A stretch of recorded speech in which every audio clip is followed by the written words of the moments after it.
Hello，大家好，今日同大家分享下孕婦中後期嘅時候，肚仔慢慢越嚟越大啦。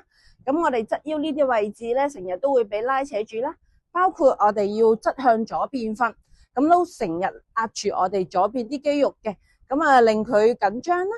我哋今日用個伸展嘅方法嚟去放鬆翻。咁我哋可以用右手扶住張凳，左手慢慢舉高，吸啖氣。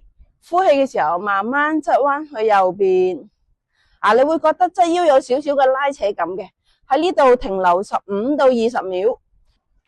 如果你覺得肚仔變硬或者有任何嘅宮縮嘅話，你就立即停止啦。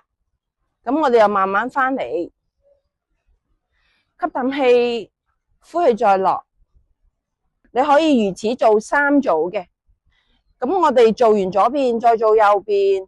冇因為我哋平時壓住左邊就只做左邊啦，慢慢翻嚟，放低。今日嘅分享就到呢度，我哋下次再見，拜拜。